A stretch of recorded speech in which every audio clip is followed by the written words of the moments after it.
Alors Nathanaël qui va nous parler des chiffres des suspensions, c'est ça? Allez, vas-y.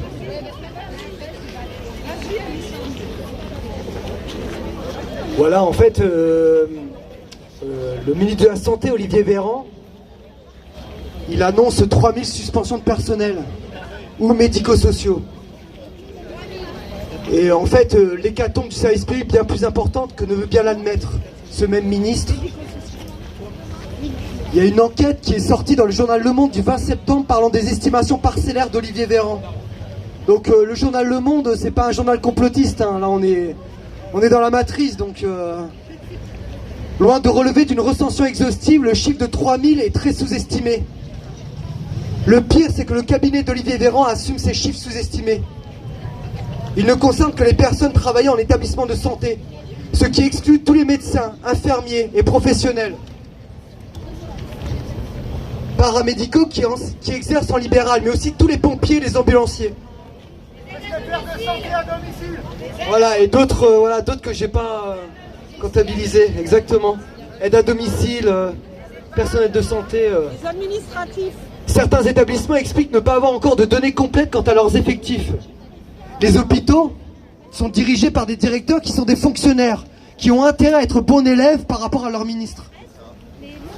Selon le dernier point épidémiologique, toujours l'article du Monde de Santé publique France, publié le 14 septembre, plus de 10% des personnels exerçant en EHPAD ou en établissement de santé n'avaient reçu aucune dose de vaccin au 14 septembre, soit environ 300 000 personnes. Selon les estimations même du ministère, on est loin des 3000 supposés suspendus. Plus à ces personnels, parce que c'est pas fini, on ajoute toutes les personnes en arrêt maladie et démission.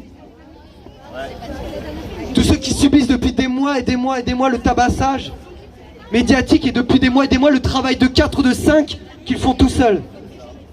L'article du Monde conclut, ce phénomène est loin d'être marginal. Tu m'étonnes. Une députée, Christelle Pétex-Levé, le 21 septembre à l'Assemblée nationale. La suspension des salariés associés à des arrêts maladie accrus et à des démissions en cascade oblige les établissements à faire des choix insensés entre les résidents d'EHPAD et de personnes handicapées pour en renvoyer un certain nombre chez eux. La possibilité d'accompagner les autres a par ailleurs été considérablement réduite. De nombreux EHPAD et centres médico-sociaux sont contraints de fermer leurs établissements faute de personnel. De nombreuses personnes âgées et personnes handicapées risquent de se retrouver sans lieu d'accueil. Ça, c'est la situation en France aujourd'hui. Personne n'en parle. Tu m'étonnes. Et là, je vais vous faire un petit florilège des recensions de la presse locale pour corroborer l'état alarmiste des établissements de santé. C'est pas exhaustif parce qu'il pourrait y en avoir des dizaines et des dizaines et des dizaines en France. En Alsace, le 21 septembre, le plan blanc a été déclenché pour le groupe hospitalier de Mulhouse et de Sud-Alsace. Communiqué de l'hôpital. La situation est critique, les urgences à Mulhouse sont fermées depuis le 21 septembre. Il manque 500 à 600 agents là-bas, rien qu'à Mulhouse, 10% du personnel. Selon France Bleu Alsace, des opérations sont déprogrammées.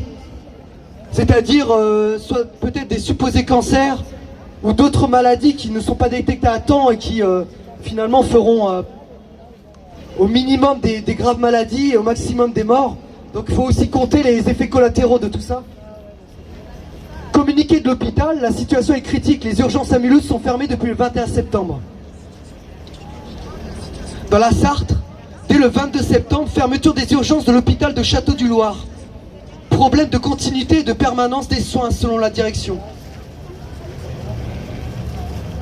Dans l'Oise, selon le Parisien, fermeture de cabinets médicaux. Plusieurs milliers de patients obligés de trouver en urgence un nouveau docteur.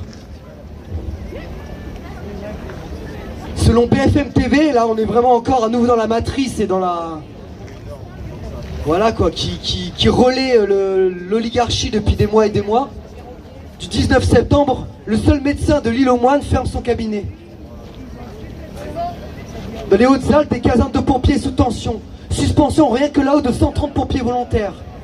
Dans les Vosges, le départ d'un médecin a créé un désert médical selon Europe 1 du 15 septembre 2021. Bon, pour continuer encore, Ouest France, article du 20 septembre. L'Institut médico-éducatif de Saint-Brévin, saturé, fait que de jeunes handicapés sont sans structure d'accueil. À Niort, 16 septembre. Annonce de la fermeture provisoire de lits et de services psychiatriques. Selon le journal La Nouvelle République, l'hôpital est au bord du gouffre. C'est eux-mêmes qui le disent, hein. Tous les journaux qui commencent peut-être à retourner leur chemise parce qu'ils sentent ce qui va leur attendre bientôt. À Nice, 350 suspensions au CHU dès le 15 septembre. Et tant d'autres. Le service public de la santé en effondrement. Et il y a aussi une piste pour expliquer cet effondrement qui n'est pas lié à la tyrannie sanitaire en premier, parce qu'on nous met ça en façade. Mais derrière, il ne faut jamais oublier que c'est le capital, le capitalisme, qui ne peut plus se restructurer. Donc qui doit, liquider tous ses stocks humains, capitaux, marchandises. Et pourquoi justement ça n'émeut pas les politiques, les médias, plus que ça? C'est parce que ça permet de liquider, de privatiser le secteur public de la santé au bénéfice de quelques copains, quelques grands groupes privés français ou étrangers. C'est une privatisation et une liquidation accélérée.